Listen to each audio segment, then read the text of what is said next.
ಕ್ಯಾಬಿನೆಟ್ನಲ್ಲಿ ಜಾತಿ ಗಣತಿ ಮಂಡನೆ ಆಗಿದೆ. ಇದೇ 17ಕ್ಕೆ ವಿಸ್ತೃತವಾಗಿ ಚರ್ಚೆ ಮಾಡೋಕೆ ಮತ್ತೊಮ್ಮೆ ಕ್ಯಾಬಿನೆಟ್ ಮೀಟಿಂಗ್ ಅನ್ನ ಕರೆದಿರ್ತಕ್ಕಂಥದ್ದು. ಇದರ ನಡುವೆ ಸಾಕಷ್ಟು ಚರ್ಚೆಗಳು ಎದುರಾಗಿರ್ತಕ್ಕಂಥದ್ದು. ಒಂದಷ್ಟು ಜಾತಿಗಳ ಸಂಖ್ಯೆಗಳ ಏರುಪೇರಾಗಿದೆ ಅನ್ನುವಂಥ ಆಕ್ಷೇಪಗಳು ಬರ್ತಾ ಇದ್ದಾವೆ. ಈ ಬಗ್ಗೆ ಕಾನೂನು ಏನು ಹೇಳುತ್ತೆ, ಈ ವರದಿಯ ಬಗ್ಗೆ ಸ್ಯಾಂಟಿಟಿ ಎಷ್ಟು ಉಳ್ಕೊಳ್ಳುತ್ತೆ, ಕೇಂದ್ರದ ಸೆನ್ಸೆಕ್ಸ್ ಇಂಪಾರ್ಟೆಂಟ್ ಆಗುತ್ತಾ, ರಾಜ್ಯದ ಈ ಜಾತಿ ಗಣತಿ ವರದಿ ಇಂಪಾರ್ಟೆಂಟ್ ಆಗುತ್ತಾ ಅನ್ನುವಂಥ ಚರ್ಚೆಗಳಿದಾವೆ. ಈ ಬಗ್ಗೆ ಮಾತನಾಡೋದಕ್ಕೆ ಮಾಜಿ ಅಡ್ವೊಕೇಟ್ ಜನರಲ್ ಹಾಗೂ ಅಖಿಲ ಭಾರತ ಬ್ರಾಹ್ಮಣ ಮಹಾಸಭಾದ ಮಾಜಿ ಅಧ್ಯಕ್ಷರು ಆಗಿರ್ತಕ್ಕಂತಹ ಅಶೋಕ್ ಹಾರ್ನಳ್ಳಿ ಅವರು ಇದ್ದಾರೆ. ಅವ್ರನ್ನ ಮಾತನಾಡ್ಸೋಣ. ಸರ್, ತಾವು ಕಾನೂನು ತಜ್ಞರು ಹೌದು, ಒಂದು ಸಮುದಾಯವನ್ನು ಪ್ರತಿನಿಧಿಸಿದವರು ಹೌದು. ಈ ಜಾತಿ ಗಣತಿಯನ್ನು ನೋಡಿದಾಗ ತಮಗೇನು ಅನ್ಸುತ್ತೆ ಅಂತ?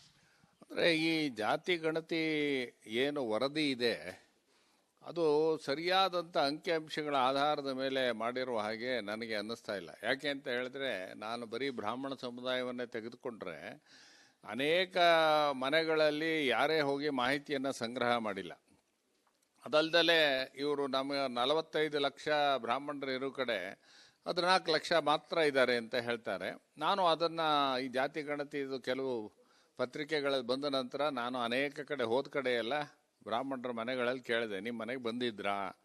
ಯಾರೂ ಬಂದಿಲ್ಲ ಅಂತಲೇ ಹೇಳಿದ್ರು. ಒಂದು 20% ಜನ ಮಾತ್ರ ಹೌದು ಬಂದಿದ್ರು ಅಂತ ಹೇಳಿದ್ರು. ಆದ ಕಾರಣ ಈ ಜಾತಿ ಗಣತಿ ಇದು ಅವೈಜ್ಞಾನಿಕವಾದಂಥ ಜಾತಿ ಗಣತಿ ಆಧಾರದ ಮೇಲೆ ಸರ್ಕಾರ ನಿರ್ಧಾರ ತೆಗೆದುಕೊಂಡ್ರೆ ಅನೇಕ ಸಮುದಾಯಗಳಿಗೆ ಇದರಿಂದ ಅನ್ಯಾಯ ಆಗುವ ಒಂದು ಸಂಭವ ಇದೆ. ಈಗಾಗಲೇ ಲಿಂಗಾಯತರು, ಒಕ್ಕಲಿಗರು ಆಕ್ಷೇಪವನ್ನು ವ್ಯಕ್ತಪಡಿಸ್ತಾ ಇದ್ದಾರೆ.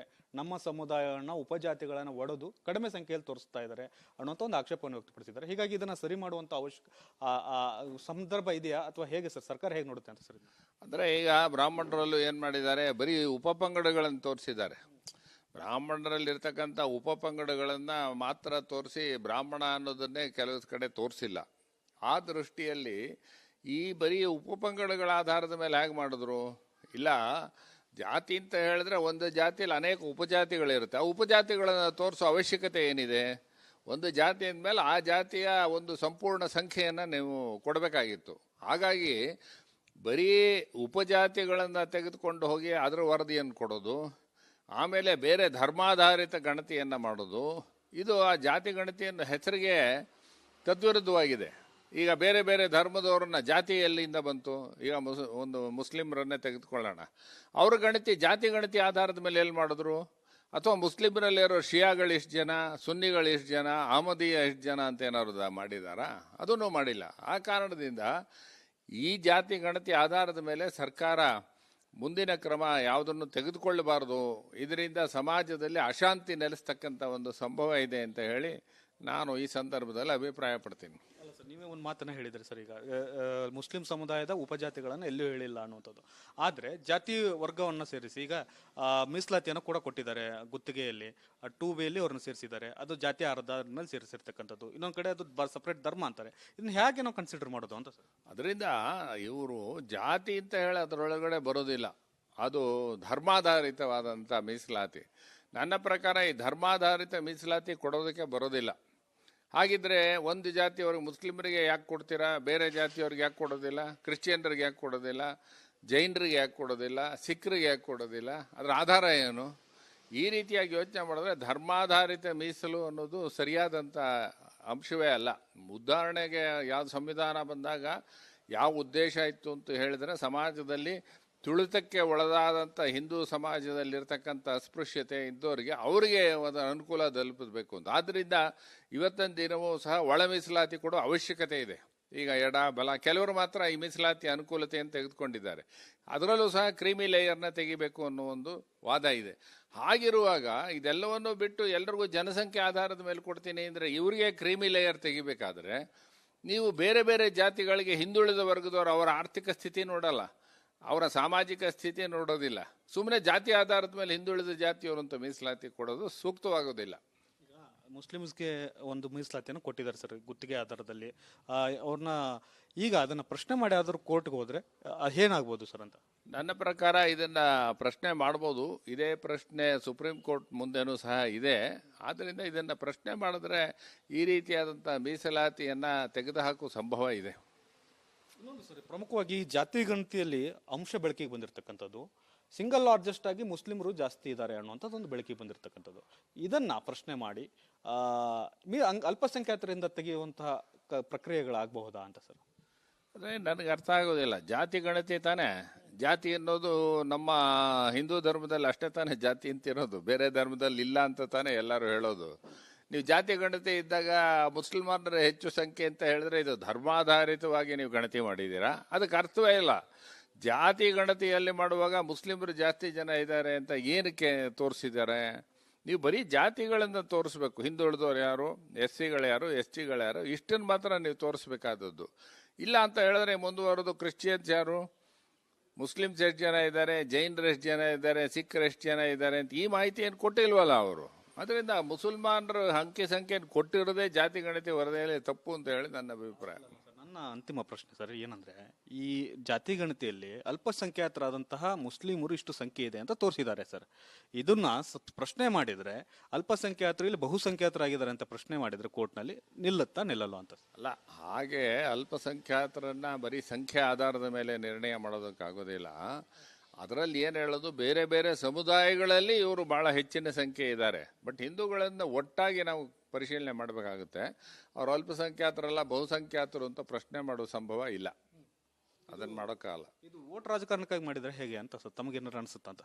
ಅಂದರೆ ರಾಜಕೀಯ ಉದ್ದೇಶಕ್ಕೋಸ್ಕರ ಮಾಡಿರೋ ಹಾಗೆ ಕಾಣುತ್ತೆ. ಯಾಕೆ ಅಂತ ಹೇಳಿದ್ರೆ ಕೆಲವು ಸಮುದಾಯದವರು ನಾವು ಜಾಸ್ತಿ ಇದ್ದೀವಿ, ನಮಗೆ ರಾಜಕೀಯ ಪ್ರಾತಿನಿಧ್ಯ ಕೊಡಬೇಕು ಅಂತ ಈ ರೀತಿಯಾದಂಥ ಬೇಡಿಕೆಗಳು ಬರ್ತಕ್ಕಂಥ ಒಂದು ಸಂದರ್ಭ ಇದೆ. ಆದರೆ ಅದೇ ಸಂದರ್ಭದಲ್ಲಿ ಬೇರೆ ಸಮುದಾಯಗಳು ಯಾರು ವಿರೋಧ ಮಾಡ್ತಾರೆ, ಅದರಿಂದ ಅದರಲ್ಲಿ ವಿರೋಧವನ್ನು ಸಹ ಎದುರಿಸಬೇಕಾಗುತ್ತೆ ಸರ್ಕಾರದವರು. ಆ ರೀತಿಯಾದಂಥ ಸಂದರ್ಭ ಬರುತ್ತೆ. ಎಲ್ಲರನ್ನೂ ಒಪ್ಪಿಸ್ತಕ್ಕಂಥ ಒಂದು ವ್ಯವಸ್ಥೆ ಆಗೋದಕ್ಕೆ ಸಾಧ್ಯ ಇಲ್ಲ. ಕೆಲವರಿಗೆ ಸಮಾಧಾನ ಇದ್ದರೆ ಕೆಲವರೆಲ್ಲ ವಿರೋಧ ಮಾಡ್ತಕ್ಕಂಥ, ಬಹುಸಂಖ್ಯಾತರು ವಿರೋಧ ಮಾಡ್ತಕ್ಕಂಥ ಒಂದು ಸನ್ನಿವೇಶ ಇದೆ.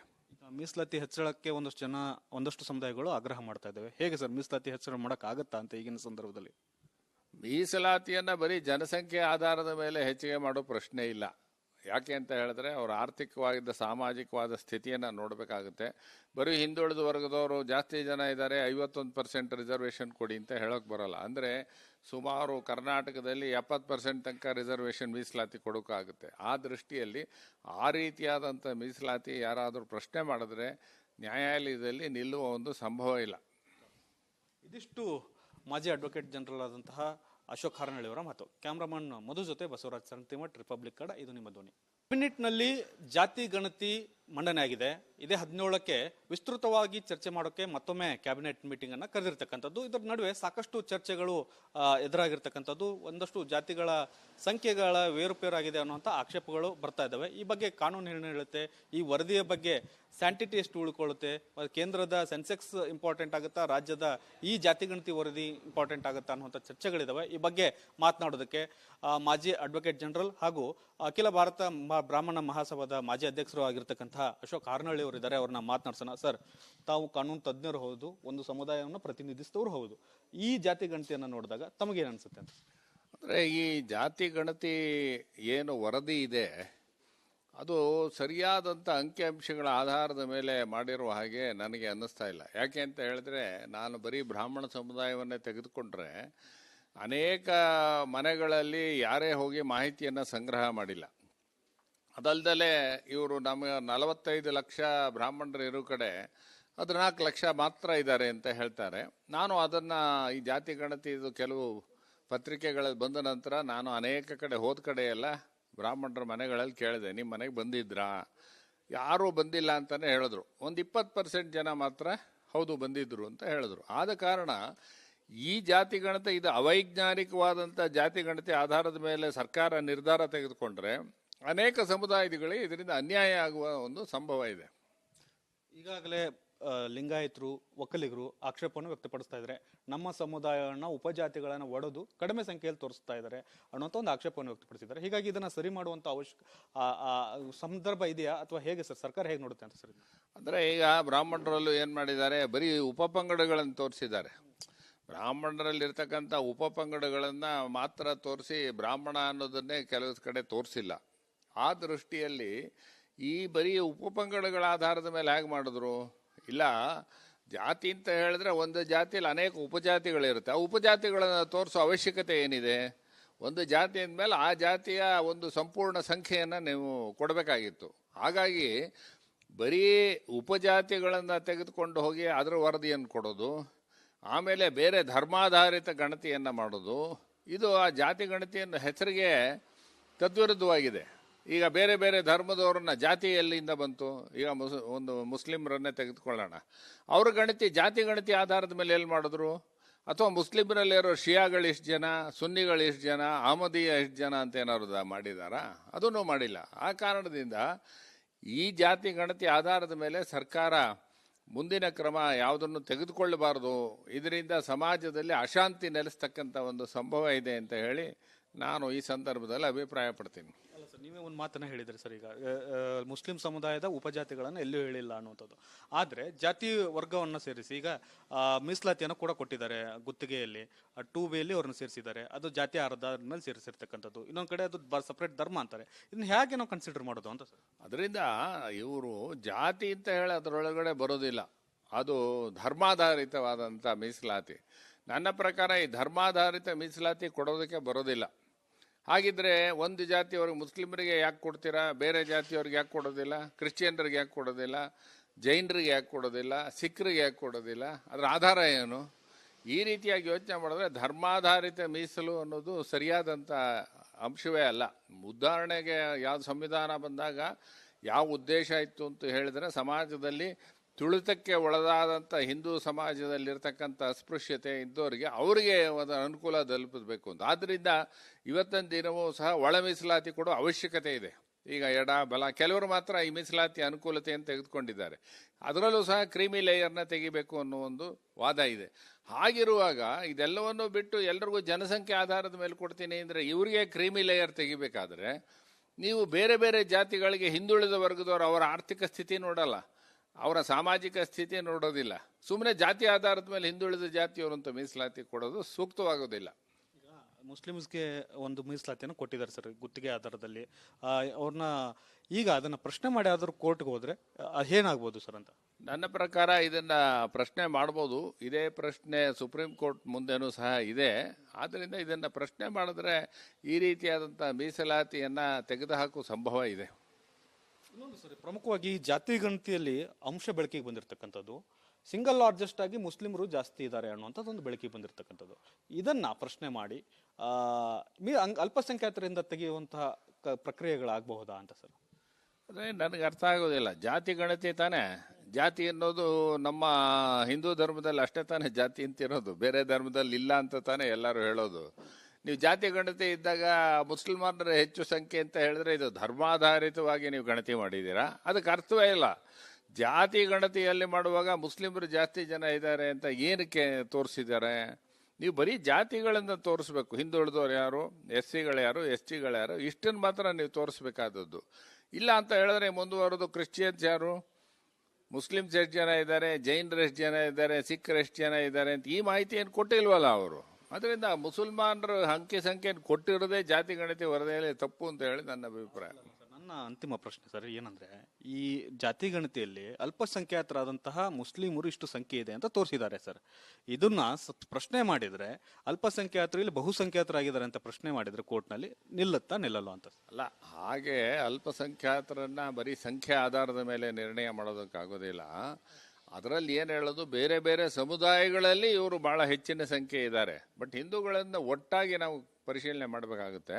ಅವ್ರು ಅಲ್ಪಸಂಖ್ಯಾತರಲ್ಲ ಬಹುಸಂಖ್ಯಾತರು ಅಂತ ಪ್ರಶ್ನೆ ಮಾಡುವ ಸಂಭವ ಇಲ್ಲ. ಅದನ್ನು ಮಾಡೋಕ್ಕಾಗಲ್ಲ. ಇದು ವೋಟ್ ರಾಜಕಾರಣಕ್ಕಾಗಿ ಮಾಡಿದ್ರೆ ಹೇಗೆ ಅಂತ ಸರ್ ತಮಗೇನಾರು ಅನಿಸುತ್ತ ಅಂತ?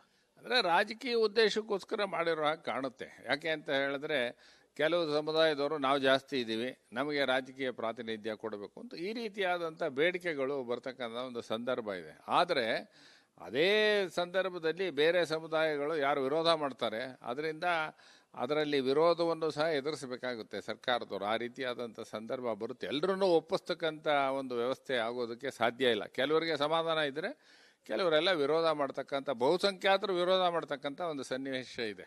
ಮೀಸಲಾತಿ ಹೆಚ್ಚಳಕ್ಕೆ ಒಂದಷ್ಟು ಸಮುದಾಯಗಳು ಆಗ್ರಹ ಮಾಡ್ತಾ ಇದ್ದಾವೆ. ಹೇಗೆ ಸರ್ ಮೀಸಲಾತಿ ಹೆಚ್ಚಳ ಮಾಡೋಕ್ಕಾಗತ್ತಾ ಅಂತ ಈಗಿನ ಸಂದರ್ಭದಲ್ಲಿ? ಮೀಸಲಾತಿಯನ್ನು ಬರೀ ಜನಸಂಖ್ಯೆ ಆಧಾರದ ಮೇಲೆ ಹೆಚ್ಚಿಗೆ ಮಾಡೋ ಪ್ರಶ್ನೆ ಇಲ್ಲ. ಯಾಕೆ ಅಂತ ಹೇಳಿದ್ರೆ ಅವರ ಆರ್ಥಿಕವಾಗಿದ್ದ ಸಾಮಾಜಿಕವಾದ ಸ್ಥಿತಿಯನ್ನು ನೋಡಬೇಕಾಗುತ್ತೆ. ಬರೀ ಹಿಂದುಳಿದ ವರ್ಗದವರು ಜಾಸ್ತಿ ಜನ ಇದ್ದಾರೆ, 51% ರಿಸರ್ವೇಷನ್ ಕೊಡಿ ಅಂತ ಹೇಳೋಕೆ ಬರೋಲ್ಲ. ಅಂದರೆ ಸುಮಾರು ಕರ್ನಾಟಕದಲ್ಲಿ 70% ತನಕ ರಿಸರ್ವೇಷನ್ ಮೀಸಲಾತಿ ಕೊಡೋಕ್ಕಾಗುತ್ತೆ. ಆ ದೃಷ್ಟಿಯಲ್ಲಿ ಆ ರೀತಿಯಾದಂಥ ಮೀಸಲಾತಿ ಯಾರಾದರೂ ಪ್ರಶ್ನೆ ಮಾಡಿದ್ರೆ ನ್ಯಾಯಾಲಯದಲ್ಲಿ ನಿಲ್ಲುವ ಒಂದು ಸಂಭವ ಇಲ್ಲ. ಇದಿಷ್ಟು ಮಾಜಿ ಅಡ್ವೊಕೇಟ್ ಜನರಲ್ ಆದಂತಹ ಅಶೋಕ್ ಹಾರನಹಳ್ಳಿ ಅವರ ಮಾತು. ಕ್ಯಾಮ್ರಾಮನ್ ಮಧು ಜೊತೆ ಬಸವರಾಜ್ ಸಂತಿಮಠ್, ರಿಪಬ್ಲಿಕ್ ಕನ್ನಡ, ಇದು ನಿಮ್ಮ ಧ್ವನಿ.